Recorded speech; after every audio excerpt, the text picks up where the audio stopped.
दोस्तों रावण रामायण का एक प्रमुख पात्र है जो कि लंका का राजा होने के साथ में ब्राह्मण ऋषि पुलत्स्य ऋषि का पौत्र और विश्रवा का पुत्र था। क्या आप जानते हैं कि रावण के शासनकाल में लंका का वैभव अपने चरम पर था। रावण की लंका सोने से बनी हुई थी। रावण का विवाह मंदोदरी से हुआ था। मान्यता है कि मंदोदरी का जन्म राजस्थान के जोधपुर जिले में हुआ था। दोस्तों दुनिया भले ही रावण को एक नकारात्मक पात्र के रूप में मानती हो, लेकिन रावण के जैसा भगवान शिव का एक भी भक्त आज तक नहीं हुआ है। रावण जैसी भक्ति कोई नहीं कर सकता। रावण के पिता ऋषि विश्रवा ब्राह्मण थे, जबकि उनकी माता केकसी राक्षस कुल की कन्या थी। इसी वजह से रावण के अंदर ब्राह्मण के गुण होने के साथ साथ में राक्षस के भी गुण थे। भले ही दुनिया रावण को नकारात्मक पात्र के रूप में मानती हो, लेकिन रावण के अंदर कई ऐसे गुण थे जो कि आज के मनुष्य में देखने पर भी नहीं मिलते। दैत्यराज रावण कई विद्याओं का राजा था। उसने कई विद्याएं, वेद, पुराण, नीति, दर्शन शास्त्र, इंद्रजाल आदि को अपने मन में उतार लिया था, लेकिन इसके बावजूद भी उसके अंदर दैत्यों के गुण थे। भगवान शिव को खुश करने के लिए रावण ने ही शिव तांडव स्तोत्र की रचना की थी, जिसे आज का सामान्य इंसान भी पढ़ता है।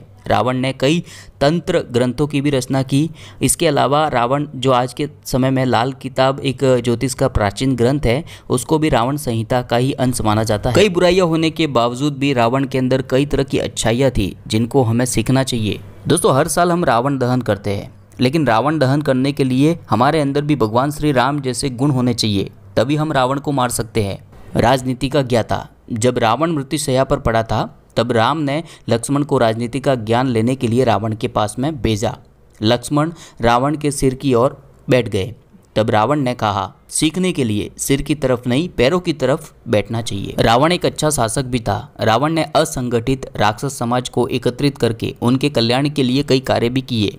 रावण के शासनकाल में जनता सुखी और समृद्ध भी थी। सभी नियमों से चलते थे और किसी में भी किसी प्रकार का अपराध करने की हिम्मत नहीं थी। आयुर्वेद, तंत्र, ज्योतिष का ज्ञाता। रावण अपने युग का प्रकांड पंडित नहीं बल्कि वैज्ञानिक भी था। आयुर्वेद, तंत्र, ज्योतिष के क्षेत्र में उसका योगदान महत्वपूर्ण है। रावण के राज्य में सुषेण नाम के प्रसिद्ध वैद्य थे। जब लक्ष्मण सहित कई वानर मूर्छित हो गए थे, तब जामवती ने सलाह दी थी कि उन्हें सुषेण ही बचा सकते हैं। रावण की आज्ञा के बगैर उसके राज्य में कोई भी व्यक्ति कोई भी कार्य नहीं कर सकता था। माना जाता है कि रावण की मौन स्वीकृति के बाद ही सुषेण ने लक्ष्मण को देखा था और हनुमान जी से संजीवनी बूटी लाने के लिए कहा था। माता सीता को छुआ तक नहीं। भगवान राम की अर्धांगिनी माँ सीता का पंचवटी के पास लंकापति रावण ने अपहरण करके 2 वर्षों तक अपनी कैद में रखा था, लेकिन इस कैद के दौरान रावण ने माता सीता को छुआ तक नहीं।